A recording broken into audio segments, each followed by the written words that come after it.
السلام علیکم دوستو، کہانی دولت کی حوث کا دوسرا حصہ پیش خدمت ہے۔ کہیں پکڑا نہ جاؤں، کہیں کوئی گڑبڑ نہ ہو جائے۔ زندگی میں پہلی بار اس قسم کے حالات سے واسطہ پڑا تھا جس میں وہ براہ راست جنات کے لیے کچھ کرنے جا رہا تھا۔ اس میں ذاتی غرض بھی شامل تھی، لیکن ابتدائی حالات تو انتہائی کٹھن تھے۔ اور پھر وہ قبرستان کے گیٹ تک پہنچ گیا۔ وہ دبے قدموں گیٹ عبور کر گیا۔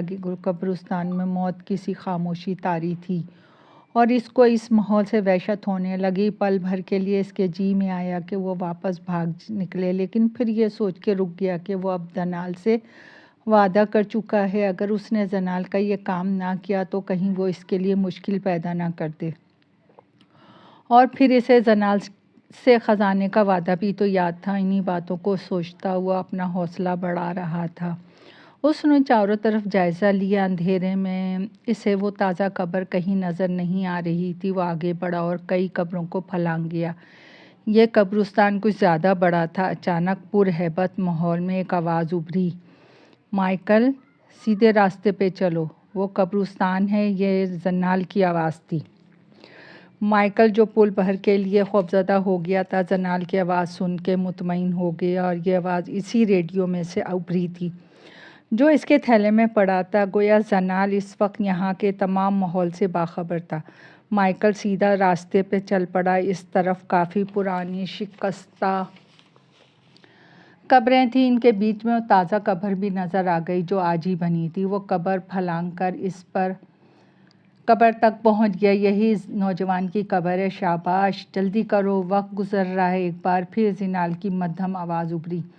مائیکل نے اپنا تھیلا زمین پہ رکھا اور سلاخ کی مدد سے قبر کی تازہ مٹی ہٹانی شروع کر دی۔ کافی دیر تک وہ یوں ہی مٹی ہٹاتا رہا۔ سلاخ کوئی زیادہ کارآمد ثابت نہیں ہو رہی تھی۔ بہرحال اس کے ہاتھ تیزی سے چل رہے تھے۔ کافی دیر تک وہ سلاخ چلاتا رہا۔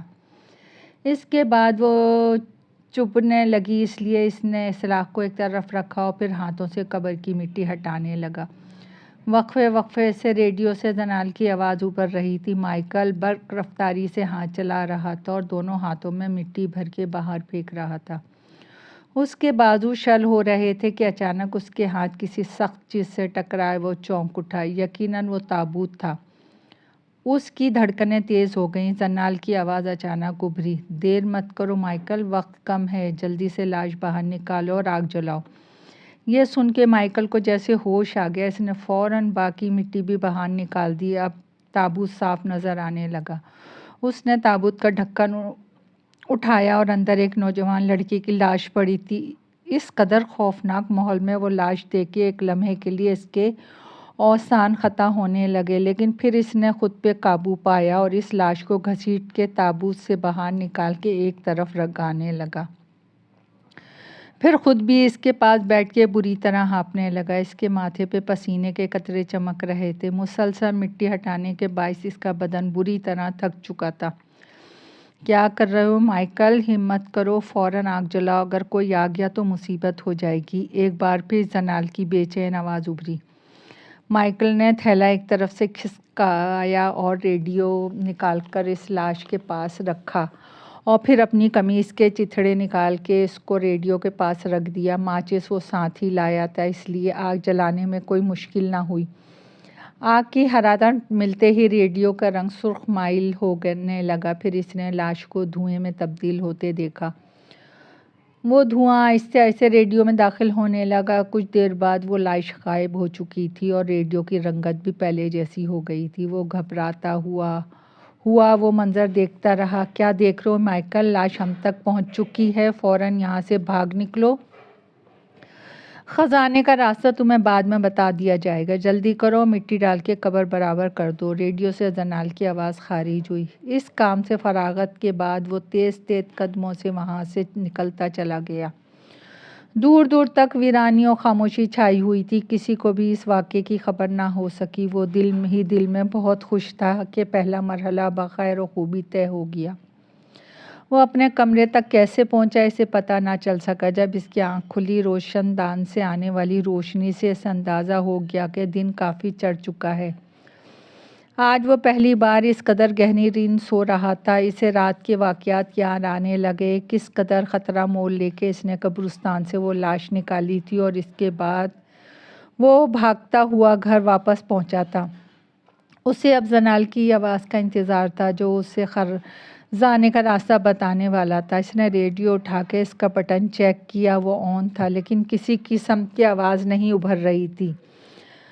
اس نے ریڈیو کا بٹن آگے پیچھے بھی گھمایا لیکن کوئی فرق نہ پڑا تو اس کا دل دھک دھک کرنے لگا۔ ذہن میں ایک نیا خیال جنم لینے لگا، کہیں زنال اپنے وعدے سے نہ مکر جائے۔ نہیں، ایسا نہیں ہو سکتا۔ ایسے ہی خیالات کی الغار ہو رہی تھی کہ اچانک ریڈیو پہ زنال کی آواز ابھری، ہمیں تمہارے جاگنے کا انتظار تھا۔ تم نے وہ لاش ہمیں پہنچا دی، اس کے لیے ہم تمہارے شکر گزار ہیں اور اب تمہیں خزانے کا راستہ بتا دیں گے، لیکن آگے کا کام تمہارا ہوگا۔ ریڈیو تمہارے پاس ہی رہے گا اور ہمارے درمیان بات چیت جاری رہے گی۔ زنال کی آواز ابھری، مجھے کوئی اعتراض نہیں، تم صرف راستہ بتاؤ، آگے کا کام میرا۔ مائیکل نے کہا، تو پھر غور سے سنو، یہاں سے تھوڑے دور گاؤں راجن پور ہے، زیادہ آباد نہیں ہے۔ بہت پہلے وہاں ہندوؤں کا راج تھا، اب نہیں ہے، لیکن اس گاؤں سے تھوڑی دور آج بھی ہندوؤں کا بنایا ہوا پاربتی دیوی کا مندر ہے جو کہ اب ٹوٹ پھوٹ چکا ہے۔ وہاں اب کوئی نہیں آتا، لیکن کسی کو بھی نہیں معلوم کہ اس مندر میں ایک خفیہ تہخانہ بھی ہے اور اس تہخانے میں دیوی کی مورتی آج بھی موجود ہے، اور وہ مورتی کوئی معمولی نہیں ہے، آج بھی قیمتی زیورات سے لدی ہوئی ہے اور ان زیورات کی قیمت اتنی ہے کہ تم سوچ بھی نہیں سکتے۔ یوں سمجھ لو کسی بڑے خزانے سے کم نہیں۔ تم وہاں ایک آسانی سے پہنچ جاؤ گے اور زیور بھی حاصل کر لو گے۔ اب وہاں کوئی نہیں جاتا اور تہخانے کا راستہ وہیں پر میں تم کو بتاؤں گا، پہلے وہاں پہنچو تو صحیح۔ مائیکل سوچ میں پڑ گیا، نہ جانے وہ کچھ بے چینی سی محسوس کر رہا تھا۔ ویسے بھی ہندوؤں کے مندر کا سن کر اس کے کان کھڑے ہو گئے تھے، کہیں کوئی گڑبڑ ہوئی تو وہ کیا کرے گا، اسے تو وہاں کوئی جانتا بھی نہیں۔ کیا سوچنے لگے، تمہیں کہہ دیا ہے کوئی خطرہ نہیں، تم جاؤ بے فکر ہو کے۔ زنال نے اسے حوصلہ دیا، میں نے سن رکھا ہے خزانوں پہ سانپ پہرا دیا کرتے ہیں، اگر وہاں سانپوں سے ٹکراؤ ہو گیا تو کیا کروں گا؟ مائیکل نے خدشہ ظاہر کیا، تم بیکار پریشان ہو رہے ہو، جب ہم نے کہہ دیا کوئی خطرہ نہیں تو کیوں سوچتے ہو؟ وہ بہت پرانا دور تھا جب سانپ خزانوں پہ بیٹھا ہوتے تھے، پھر بھی تم ہوشیار رہنا، ہم قدم قدم پہ تمہاری رہنمائی کریں گے۔ اس کے بعد کوئی آواز نہ ابھری۔ زنان اسے مطلوبہ خزانے کا راستہ بتا چکا تھا، اب باقی کا کام خود مائیکل کا تھا۔ بظاہر تو کوئی مسئلہ نظر نہیں آ رہا تھا، وہ علاقہ وہاں سے زیادہ دور بھی نہیں تھا۔ مائیکل چشم تصور میں خود کو کسی راجا کے روپ میں دیکھنے لگا۔ وہ اس وقت اسٹیشن پہنچ گیا، اس کے ساتھی کلی اس کے بارے میں خاصے فکر مند تھے، کیونکہ اس سے پہلے اس نے کبھی اس قدر غیر ذمہ داری کا ثبوت نہیں دیا تھا۔ طبیعت کی ناسازی کا قصہ بنا کر اس نے ان سب کو مطمئن کر دیا اور کام میں جٹ گیا۔ رات تک صرف 50 روپے کما سکا جو ناکافی تھے، لہٰذا اگلے دن وہ ذرا جلدی پہنچ گیا، گزشتہ روز کی نسبت ذرا تیزی دکھائی اور آج وہ 80 روپے کمانے میں کامیاب ہو گیا۔ دوسرے کلی بھی حیران تھے کہ مائیکل خلاف معمول کچھ زیادہ ہی تیزی دکھا رہا ہے، لیکن اس نے ان پر کوئی توجہ نہ دی، کیونکہ اس کے خیال میں اس کے کلی کی زندگی کا یہ آخری دن تھا اور اب اس کی زندگی اکثر بدل جائے گی۔ اندرونی خوشی کے تحت اس کام میں زیادہ تیزی آ گئی۔ رات کو جب وہ گھر پہنچا تو اپنی ضرورت کی کچھ چیزیں بھی ساتھ لیتا آیا تھا، جس میں ایک سفری بیگ شامل تھا، کیونکہ پاربتی دیوی کے زیور سمیٹنے کے لیے کسی بیگ کا ہونا تو لازمی تھا۔ اس نے اپنی اس مہم کے بارے میں کسی کو بھی اپنا رازدار نہیں بنانا مناسب نہیں سمجھا تھا، اس کی دانست میں یہ احمقانہ فعل تھا۔ مائیکل کا خیال تھا کہ دولت مل جانے کے بعد وہ اپنا ثابتی زندگی سے کوئی تعلق نہیں رکھے گا۔ بہرحال مائیکل راجن پور پہنچ گیا اور پھر دائیں بائیں ماحول پر اجنبی سی نظر ڈالتا ہوا آگے بڑھنے لگا۔ اس پرانے مندر کا پتہ معلوم کرنا ضروری تھا، ورنہ وہ ایسے ہی ادھر ادھر بھٹکتا رہتا۔ لیکن وہ خواہ دوسروں کی نظروں میں بھی نہیں آنا چاہتا تھا۔ آخر اسے ایک 10-12 سال کا بچہ نظر آ گیا۔ مائیکل کو مندر کی معلومات حاصل کرنے کے لیے بچہ مناسب نظر آیا۔ اس نے اسے روک کر مندر کا پتہ پوچھا۔ اس بچے نے بنا پس و پیش اسے راستہ بتا دیا۔ مائیکل کے قدم اس طرف تیزی سے اٹھنے لگے۔ وہ مندر وہاں سے ذرا فاصلے پر تھا، بلکہ گاؤں کی حدود سے باہر، اس طرح ہر کوئی جانا بھی نہیں تھا۔ اس بچے سے مائیکل کو یہ بھی معلوم ہوا کہ اس مندر میں بھوتوں کا بسیرا ہے جو وہاں جانے والے کی جان لے لیتے ہیں۔ لیکن مائیکل بلا خوف آگے بڑھتا رہا۔ اب کھیتوں کا سلسلہ شروع ہو گیا تھا۔ دور دور تک کسی زی رو کا نام و نشان نہ تھا۔ اور ویسے بھی اس بچے کے بقول اس طرف بھوتوں کے ڈر سے کوئی نہیں آتا تھا۔ یہاں پرانے اور ہو کا عالم طاری تھا۔ پرندوں کی آوازیں بھی سنائی نہیں دیتی تھیں۔ یوں معلوم ہوتا تھا جیسے پرندے بھی یہاں آنے سے گریز کرتے ہوں۔ ویرانی اور سناٹے میں مائیکل کو گھبراہٹ ہونے لگی، لیکن جلدی اس نے خود پہ قابو پا لیا۔ کئی درختوں کو پیچھے چھوڑنے کے بعد اسے دور درختوں کے عقب میں کسی ویران عمارت کے آثار نظر آئے۔ یہی وہ مندر ہو سکتا تھا جس کی تلاش میں وہ یہاں آیا تھا۔ وہ پہلے کی نسبت زیادہ تیزی سے قدم اٹھانے لگا۔ قریب جانے پہ اس کا شک یقین میں بدل گیا۔ وہ کسی پرانے درخت کے بوسیدہ اور ٹوٹی پھوٹی عمارت تھی جسے بے ترتیب درختوں نے گھیر رکھا تھا۔ مندر کے سامنے پہنچ کر اس کے قدم خود بخود رک گئے۔ اس نے ایک بھرپور نظر مندر پہ ڈالی اور اس کے جسم نے بے اختیار ایک جھرجھری لی۔ اس مندر کو دیکھ کر اس کو یہ احساس شدت سے ہونے لگا کہ یہاں پر واقعی بھوتوں کا بسیرا ہوگا۔ مندر زیادہ بڑا بھی نہیں تھا۔ ایک چار دیواری نے اس کا احاطہ کیا ہوا تھا، پر چار دیواری بھی کچھ جگہ جگہ سے ٹوٹی ہوئی تھی۔ یہ چار دیواری عبور کر کے وہ مندر کے صحن میں داخل ہو گیا، لیکن مزید آگے بڑھنے کا حوصلہ نہیں پا رہا تھا۔ ایک بار تو اس کا دل چاہا کہ وہ وہاں سے پلٹ جائے کہ اچانک اس ویران ماحول میں ایک آواز ابھری اور وہ بری طرح چونک اٹھا۔ یہ زنان کی آواز تھی۔ وہ کہہ رہا تھا، سوچ کیا رہے ہو؟ تمہاری منزل تمہارے سامنے ہے، آگے بڑھو اور خزانہ سمیٹ لو۔ یہ آواز اسی ریڈیو سے ابھری تھی جو کہ اس کے بیگ میں رکھا ہوا تھا۔ مائیکل نے فوراً بیگ سے ریڈیو نکال کے ہاتھ میں لیا۔ میں خوف محسوس کر رہا ہوں، یہاں تو یقیناً بھوتوں کا بسیرا لگتا ہے، اس نے کہا۔ بیکار ڈر رہے ہو، ایسا کچھ نہیں، ورنہ میں تمہیں یہاں کا راستہ کیوں بتاتا۔ جاؤ، اب دیر مت کرو، زنان نے جواب دیا۔ مجھے اس تہہ خانے کا راستہ معلوم نہیں، تم نے کہا تھا کہ یہاں پہنچنے پہ وہ راستہ بتاؤ گے۔ مندر کی سیڑھیاں چڑھ کے دروازہ عبور کر لو۔ اندر ایک مورتی ہے جس کے قدموں میں ایک انسان کا بت بنا ہوا ہے۔ اس انسانی بت کے سر کو دائیں طرف گھما دینا، تمہیں تہہ خانے کا راستہ نظر آ جائے گا۔ مائیکل نے ریڈیو دوبارہ بیگ میں رکھ لیا۔ زنان سے گفتگو کر کے اس کا حوصلہ اب بلند ہو چکا تھا۔ بہرحال مائیکل اس کمرے میں پہنچ گیا جہاں ایک مورتی تھی اور اس کے قدموں میں ایک انسانی بت کا سر رکھا ہوا تھا۔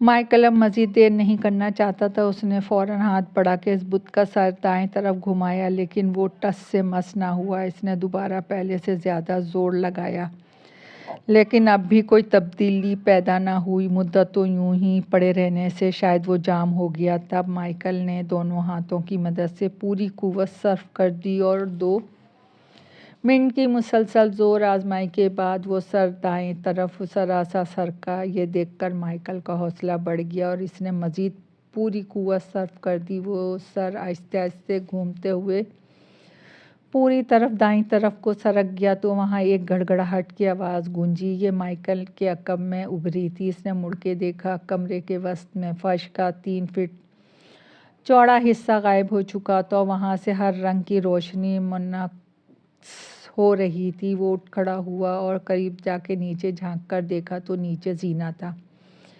مائیکل کی بانچیں کھل گئیں۔ وہ کامیابی کے انتہائی نزدیک تھا۔ کوئی دم نہ وہ پاروتی دیوی کی قیمتی زیورات سے لدی مورتی اس کے سامنے آنے والی تھی اور اس کی تقدیر بدلنے والی تھی۔ اس نے دھڑکتے دل کے ساتھ زینے پہ قدم رکھا اور پھر ایک ایک کر کے نیچے اترتا چلا گیا۔ سبز روشنی اب زیادہ گہری ہو گئی تھی۔ زمین پہ قدم رکھتے ہی مائیکل کی آنکھیں حیرت سے پھیل گئیں۔ وہ کافی بڑا تہخانہ تھا، اس کے سامنے پاروتی دیوی کی مورتی تھی جو کہ بیش قیمت زیورات سے لدی ہوئی تھی، اور سبز روشنی ان زیورات کے بڑے پتھروں سے پھوٹ رہی تھی۔ اچانک مائیکل کو وہی گھڑگھڑاہٹ کی آواز پھر سنائی دی۔ اس نے بے ساختہ اوپر دیکھا، زینہ بند ہو چکا تھا۔ مائیکل نے لاپرواہی سے سر جھٹکا۔ وہ کامیابی کے بالکل سامنے کھڑا تھا، سامنے ہاتھ بڑھانے کی دیر تھی۔ ان زیوروں کے لیے تو نہ جانے اس نے کتنے پاپڑ بیلے تھے۔ مائیکل نے اپنا بیگ اتار کے ایک طرف رکھ دیا اور ارادہ کر رہا تھا کہ مورتی سے زیور اتارے کہ وہ بری طرح اچھل پڑا۔ اسے عقب سے ایک نسوانی آواز سنائی دی، کون ہو تم؟ یہ یقیناً کسی عورت کی آواز تھی۔ مائیکل کی ریڑھ کی ہڈی میں ایک سرد لہر دوڑ گئی۔ اس نے گھوم کے دیکھا اور اپنی بصارت پہ شبہ ہونے لگا۔ اس کے سامنے کوئی 20-22 سال کی ایک پرشباب دوشیزہ کھڑی تھی۔ اس کا رنگ سفید، لمبی لمبی زلفیں کمر کو چھو رہی تھیں۔ بڑی بڑی غزالی آنکھوں سے وہ مائیکل کو دیکھ رہی تھی۔ مائیکل نے زندگی میں پہلی بار اس قدر حسین دوشیزہ کو ٹکٹکی باندھے دیکھ رہا تھا۔ وہ بت بنا اس دوشیزہ کی طرف دیکھے جا رہا تھا۔ پل بھر کے لیے وہ یہ بھی بھول گیا کہ وہاں کس ارادے سے آیا تھا۔ اس کو یوں گھورتے دیکھ کے وہ لڑکی کس قدر جھینپ گئی اور پھر زیادہ سخت لہجے میں بولی، کون ہو تم اور یہاں کس لیے آئے ہو؟ مائیکل کو اس کی آواز میں موجود سختی محسوس کر کے ہوش سا آ گیا۔ تم کون ہو اور اندر کیسے آئی؟ اس نے فوراً کہا۔ اسے حیرت تھی وہ لڑکی اندر کیسے آئی جبکہ اس نے کسی قسم کی گھڑگھڑاہٹ کی آواز بھی نہیں سنی تھی۔ میرا نام سونالی ہے اور میں پاروتی دیوی کی بیچارن ہوں۔ لیکن تم ہو کون اور کیا نام ہے تمہارا؟ میرا نام مائیکل ہے۔ ہوگا، یہاں کس لیے آئے ہو؟ یہاں میرے علاوہ اور کوئی بھی نہیں آتا، سونالی نے پرخیال انداز میں کہا۔ اب وہ 2 قدم مزید آگے بڑھ آئی۔ مائیکل نے کوئی جواب نہ دیا۔ اس کے ذہن میں نہیں آ رہا تھا کہ وہ اس ناگہانی آفت سے کیسے نپٹے۔ مائیکل کو خاموش دیکھ کر وہ پھر بولی، تم جواب کیوں نہیں دیتے؟ میں تمہارا مقصد جان چکی ہوں، اب چھپانے سے کوئی فائدہ نہیں۔